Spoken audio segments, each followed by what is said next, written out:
பக்த கோடிகளுக்கு பணிவான நமஸ்காரங்கள். நம்ம கோவில்ல தொடர்ந்து 2010 திருமால் முருகன் பக்த ஜனசபைன்னு பெயர் பதிவு செய்து ஆரம்பிச்சதுல இருந்து வெயில் காலத்துல இங்க ஒரு சின்ன பாத்திரத்துல வச்சுட்டு மோர் கொடுத்துட்டு இருந்தோம்.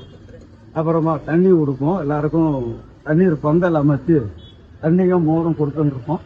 இதுக்கு பகுதி வாழ் பக்தர்களும் ஒவ்வொரு நாளைக்கு மோருக்கு உண்டான செலவு, ஜூஸ் கொடுக்கிற செலவு, ஞாயிற்றுக்கிழமை மற்ற விசேஷ லீவு நாட்கள்ல நம்ம குழந்தை எல்லாம் கிரிக்கெட் எல்லாம் விளையாடிட்டு இங்க வரும்.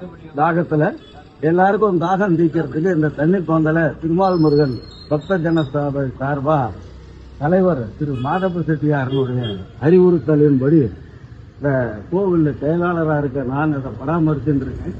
இதுக்கு உண்டான பொருள் உதவிய வரவு செலவு கணக்கெல்லாம் சுப்பிரமணியம் இப்போ ட்ரெஷரர் அவர் மூலியமா பண்ணிட்டு இருக்கோம். அவாவா கமிட்டியில இருக்கவாலும் ஒவ்வொரு நாளைக்கு டொனேஷனா தயிர் மோரும் வாங்கி கொடுப்பாரு. இங்க அருகாமையில கோயிலுக்கு எதிரில் இருக்க லட்சுமி நிவாஸ் அப்படிங்கிற வீட்டுல திரு எஸ் ராஜா நாகராஜங்கிற ராஜா இருக்காரு. அந்த ராஜா நிறைய கைங்கரியம் பண்ணுவாரு. வருஷம் இந்த பந்தல் அமைக்கிறதுக்கு, அப்புறம் தினம் ஒரு 4 கேன் தண்ணி போடுறதுக்கு, இதுக்கெல்லாம் அவர் உபகாரம் பண்றாரு. தொடர்ந்து நடந்துட்டு இருக்கு.